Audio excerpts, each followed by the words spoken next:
Wah, assalamualaikum warahmatullahi wabarakatuh. Yo, what's up guys? Kembali dengan saya Ahmad Faresi. Saya lagi berada di kantor daerah guys.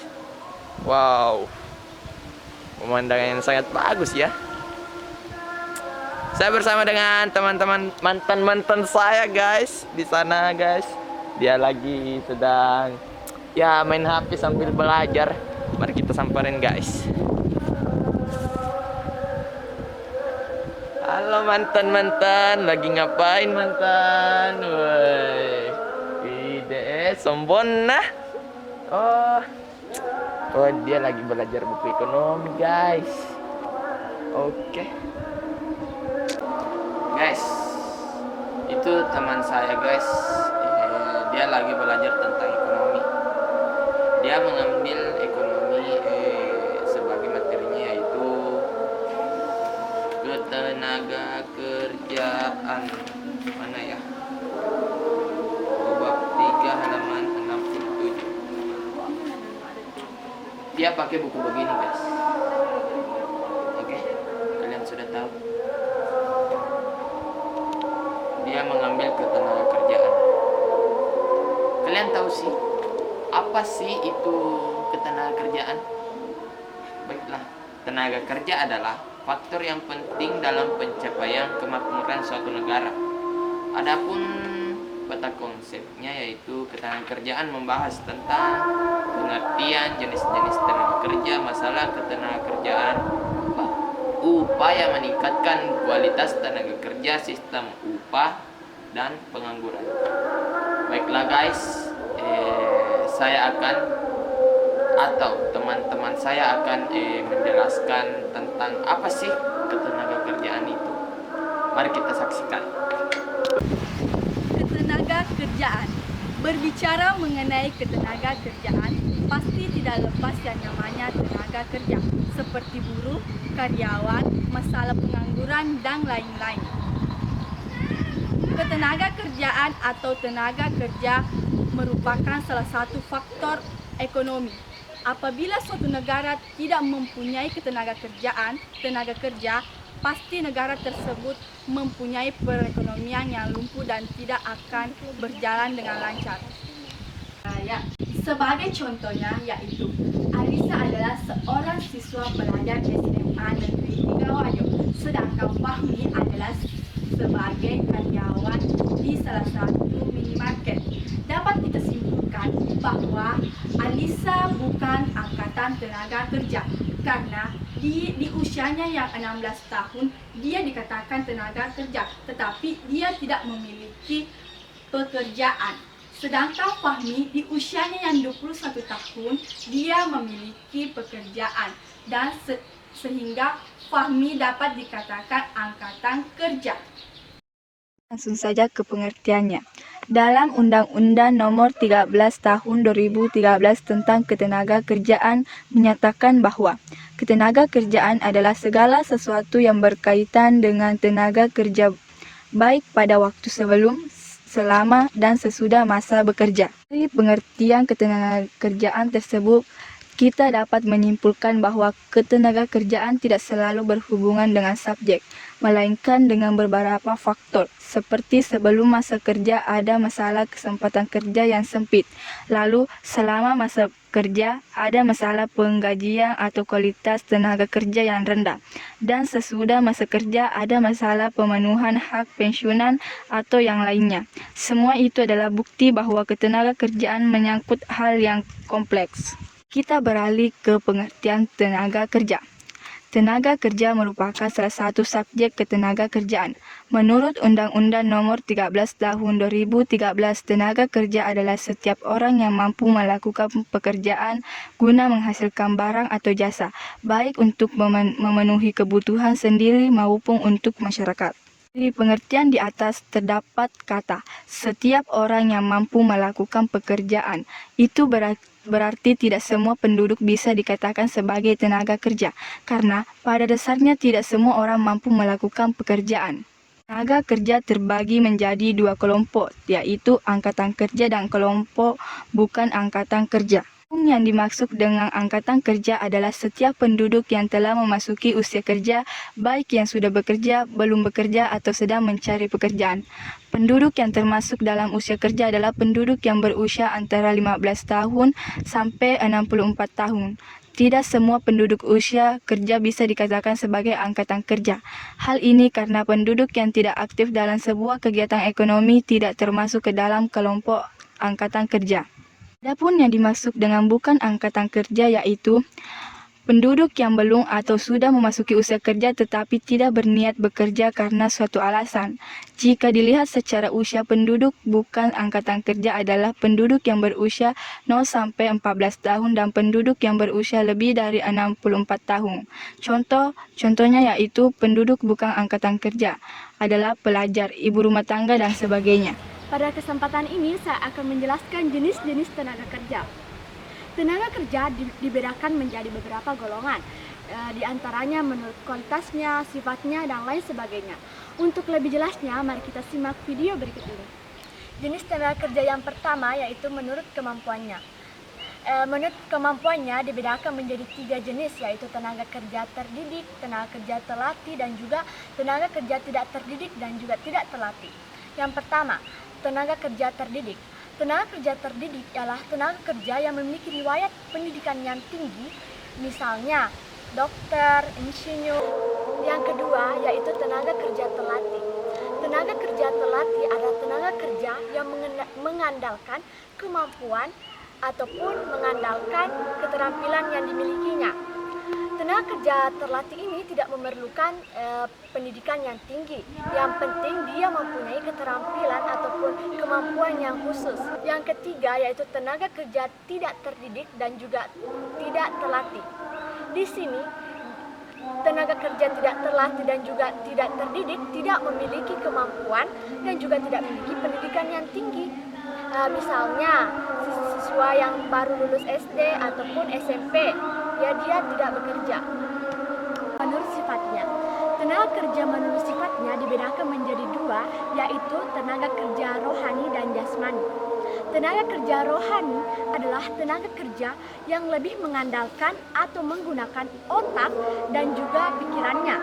Sedangkan tenaga kerja jasmani adalah tenaga kerja yang lebih kebalikan dari tenaga rohani, yaitu lebih mengandalkan tenaganya. Itu menurut hubungannya dengan produk. Yang pertama yaitu tenaga kerja langsung. Tenaga kerja langsung adalah tenaga kerja yang terjun langsung ke suatu produk atau barang. Dan yang kedua yaitu tenaga kerja tidak langsung. Tenaga kerja tidak langsung adalah tenaga kerja yang ada hubungannya dengan suatu barang atau produk tetapi tidak terjun langsung terhadap produk tersebut. Menurut jenis pekerjaannya,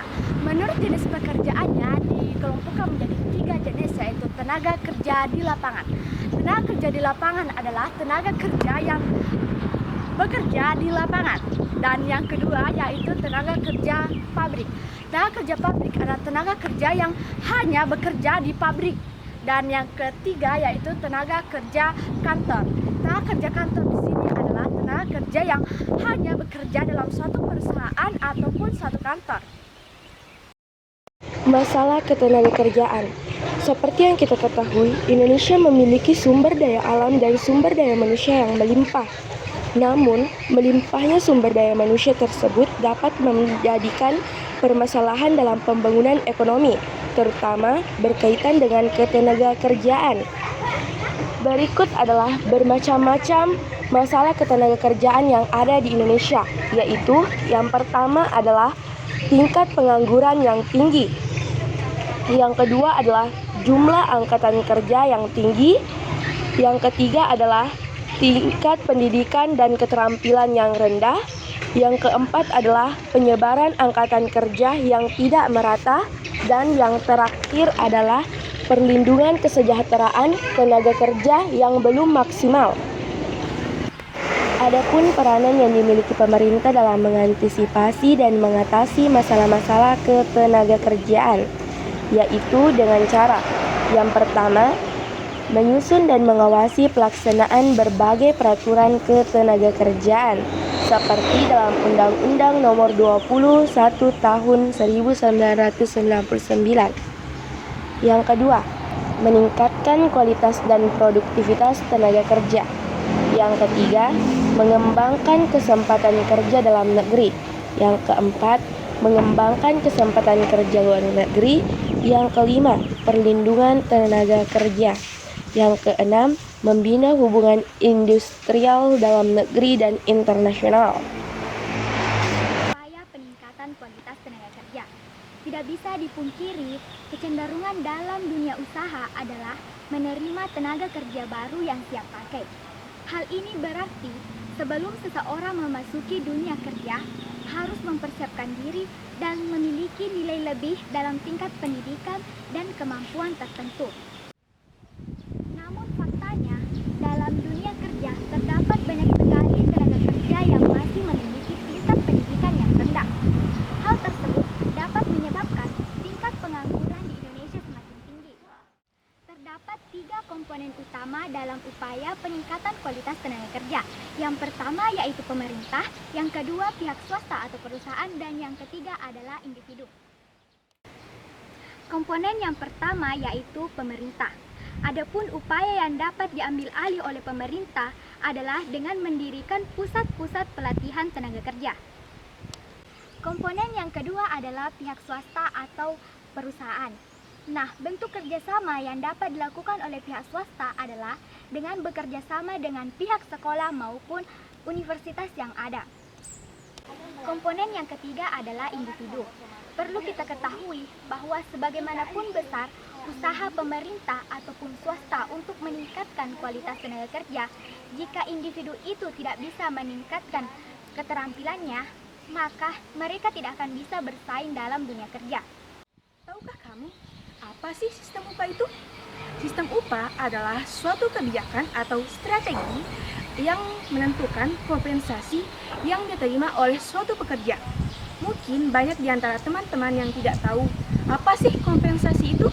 Kompensasi adalah suatu balasan atau bayaran yang diterima oleh pekerja sebagai hasil dari pekerjaannya.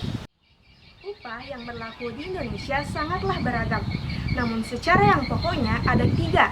Yang pertama yaitu upah harian, yang kedua yaitu upah mingguan, dan yang ketiga yaitu upah bulanan. Tahukah kamu, sistem pembayaran upah tergantung pada 3 kondisi. Kondisi yang pertama adalah kondisi permintaan dan pemenuhan tenaga kerja. Kemudian kondisi kedua adalah hubungan antara pemberi kerja dan penerima kerja. Dan yang ketiga yaitu upah minimum. Mungkin banyak di antara teman-teman sekalian yang tidak tahu apa sih kondisi permintaan dan penawaran tenaga kerja itu. Kondisi permintaan dan penawaran tenaga kerja yaitu ketika penawaran lebih besar daripada permintaannya sehingga tingkat upah cenderung turun. Dan begitu pula sebaliknya, jika permintaan lebih besar daripada penawarannya maka tingkat upah cenderung naik. Yang kedua yaitu kesepakatan pemberi kerja dan penerima kerja. Permintaan dan penawaran tenaga kerja bertemu pada saat wawancara seleksi kerja. Dalam wawancara ini, pemberi kerja dan pencari kerja lazimnya melakukan tawar-menawar tentang jam kerja dan upahnya. Yang ketiga yaitu upah minimum. Upah minimum adalah suatu standar minimum yang digunakan oleh para pengusaha atau pelaku industri untuk memberikan upah kepada pekerja di dalam lingkungan usaha atau kerjanya. Sebelum tahun 2000, Indonesia menganut sistem pengupahan berdasarkan kawasan regional. Artinya, untuk kawasan yang berbeda, upah minimum yang harus diterima oleh pekerja juga harus berbeda.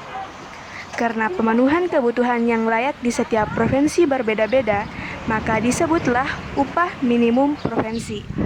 Pasti kalian semua sudah tahu apa sih itu pengangguran. Pengangguran dalam garis besar yaitu biasa disebut dengan orang yang tidak memiliki pekerjaan atau sedang mencari pekerjaan atau sedang menyiapkan usaha baru.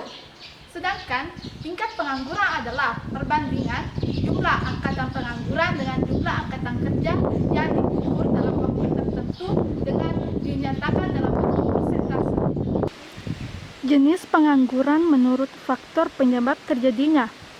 Berdasarkan faktor penyebab terjadinya pengangguran, dapat dibagi menjadi pengangguran konjungtur, struktur, friksional, dan musiman.